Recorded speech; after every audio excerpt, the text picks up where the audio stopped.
Hey guys, it's episode 4 now. So the big hospitality tech players get all the headlines, but some of the most interesting companies in this space are the ones you haven't heard of yet.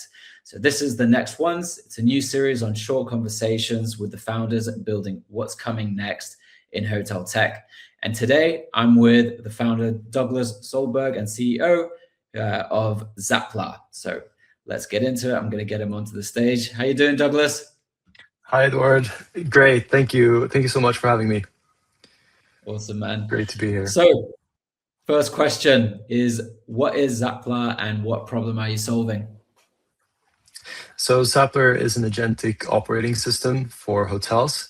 And essentially, what that means is we're building a complete platform for hotels that replaces property management systems, revenue management systems, point of sale, booking engine, and channel manager, and condenses that into one system. The problem today that many hotels are facing is that they're using a lot of different systems. It's a very fragmented tech stack. Many of the systems are very old and built on old architecture. And hotels want a more streamlined workflow. And obviously now with AI coming into the world and being a very important part of many organizations, hotels are looking for ways to integrate that. And we're seeing some movement in this space where a few companies are building layers on top. So you can use AI chatbots on top and you can kind of make bookings that way and change reservations that way. And those products work. But the problem is that if you want to achieve real deep automation that can actually, rival what a real human would do, you need a different architecture from the ground up, and that's what we're doing. Awesome. And what made you start this? So I think we didn't pick Hotel Tech, but Hotel Tech picked us. So my family has been in the hotel space for over 20 years, running hotel groups and also independent boutique hotels. So we've always understood, or I've grown up in that space, and I've understood that the software is pretty bad.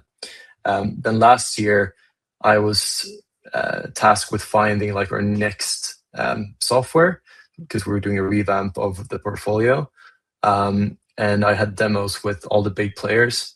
So all the billion-dollar companies that you know and have heard of. And I just found the software to be incredibly frustrating to use. And obviously, I'm coming from a technical background. I studied physics and mathematics at the University of Chicago. I've also done a little bit of software engineering on the side, and I've used kind of the engineering software that we have today, which is fantastic. And stepping into the hotel world and realizing that that sort of mentality doesn't exist, we thought that it would be a better solution. So we decided to build it. Amazing. What stage are you at now? So right now we're doing something called Y Combinator, which is an accelerator in San Francisco.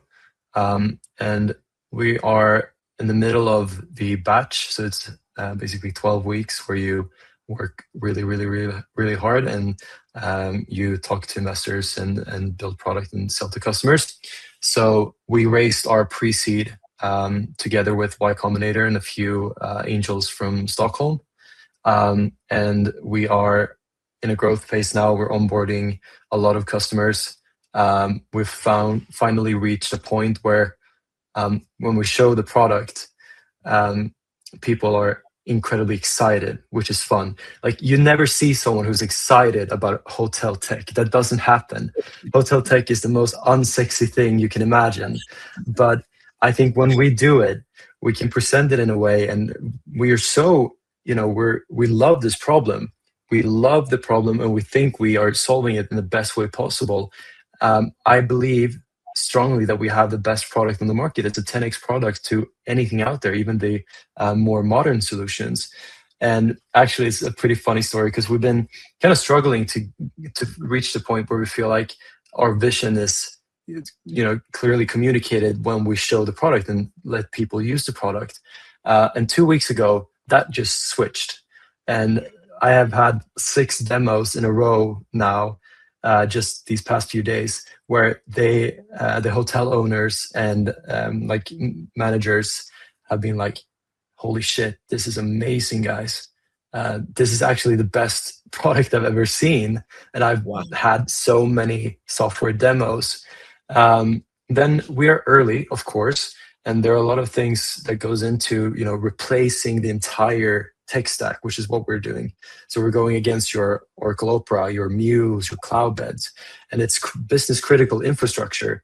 But hotels see our vision; they know where what we're aiming towards, and we have an incredible team. We're 9 engineers with backgrounds in quantitative finance and AI research. So they understand that this is a different thing that we're doing. We're trying to solve something completely different to the other players. Wow. So who's your solution for then? So our solution is basically for right now, it's for independent hotels. But we're talking with some of the biggest chains in the world right now, with thousands of properties, and many of them have proprietary software, and they have they've developed in-house or working very closely with a company to develop, and they are very frustrated. And some of the companies are, even the ones who are using other alternatives on the market, have in-house teams just to make it work, because the software is that bad. And we didn't know this until like a few weeks ago.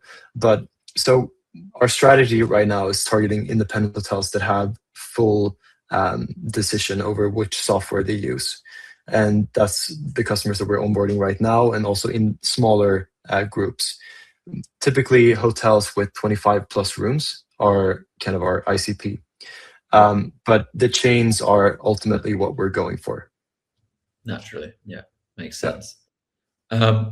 You've already kind of touched on this, but how does your solution differentiate from the other solutions out there? Yeah, so I think in addition to what I mentioned before, obviously consolidating and making the product extremely good in terms of UX, UI, and just kind of the automations and how we use AI is very critical.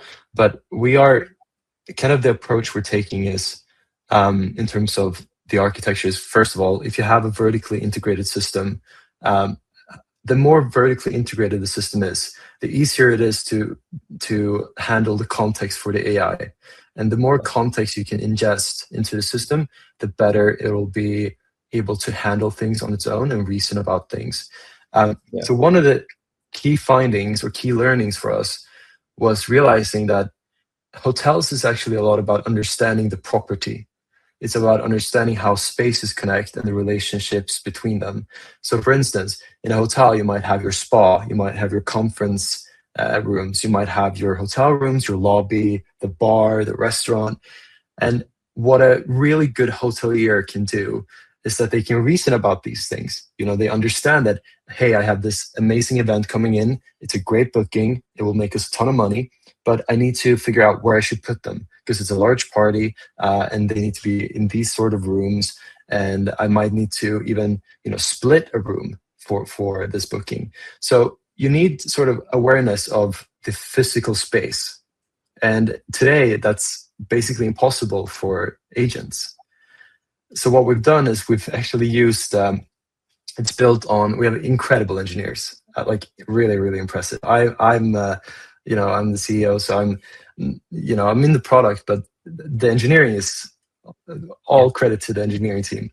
But we built like a protocol based on research from container harbors. So when you were starting to optimize container harbors, you wanted to map out paths and distances. And those papers, we've used them to create a data model where we can map out the entire hotel down to, I think the most recent protocol was down to 5 centimeters in accuracy. So we use that data model as context for the agentic system.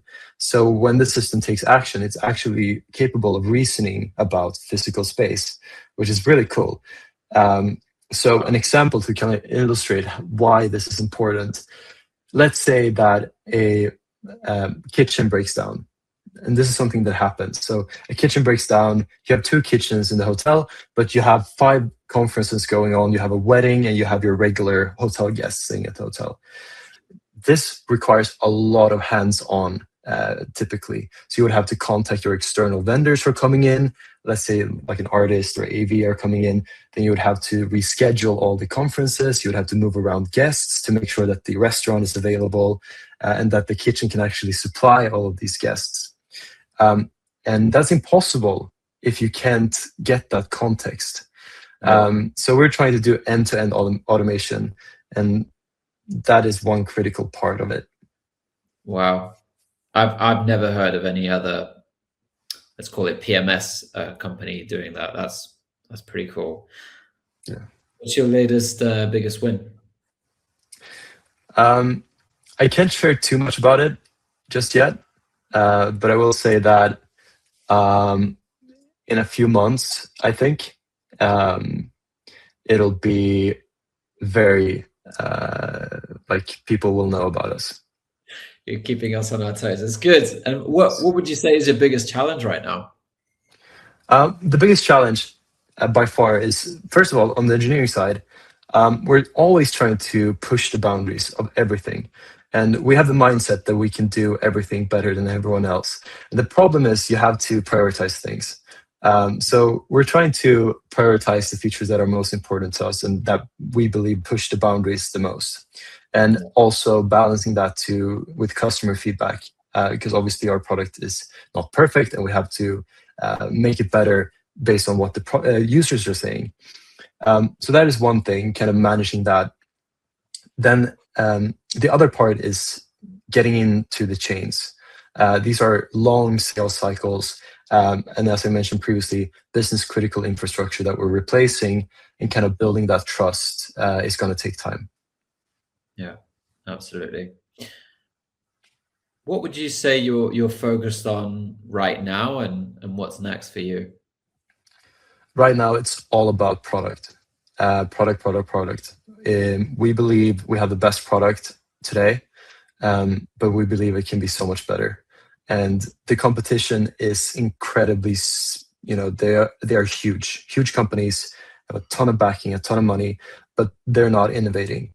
And this is a story that we've heard many times before in history in many different industries, and we're just never going to be complacent. We're working 16 to 18 hours every day. The whole team is doing it. We are super focused on just building the best product. That's all that matters. Amazing. You've already told us a bit about your backgrounds. Is there anything else you'd like to mention? In terms of my background, or anything else? Yeah, I think just our engineering, like our team, is probably what makes us, why I believe that we can do this, and why we've seen so incredible progress over the past few months. It's all because we have a fantastic team. These are some of the brightest people that you'll find. And I'm incredibly happy that we get to work with them. So I think, like for any company, the team is what makes it unique. It's not necessarily about how many people you have or how much funding you have.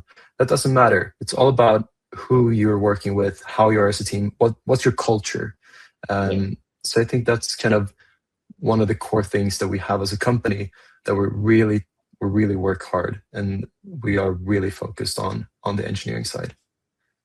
Amazing. I'm super impressed by what I've heard. Really enjoyed this call. Look, my last question is a little bit lighter. It's you've got two choices. Either you share the best advice you've had, or a joke that you've heard recently. Oh, that's a great question. I wish I could say good joke, but I can't come up with one on the spot.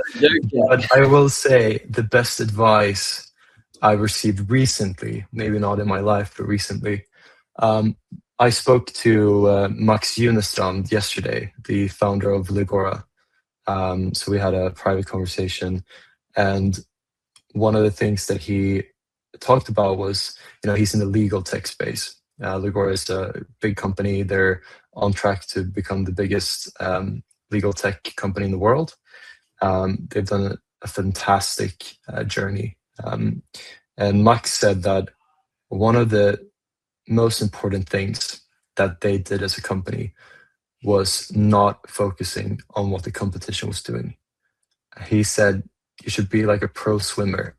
You should always have your focus on the black line and just swim. And your competition will go like this and look at you.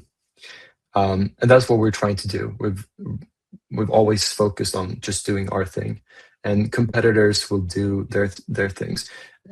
Layers, for example, where we started this conversation, that's actually a really smart thing to do. Like, you can put a layer on top and you get a bit of that AI automation that's pretty cool.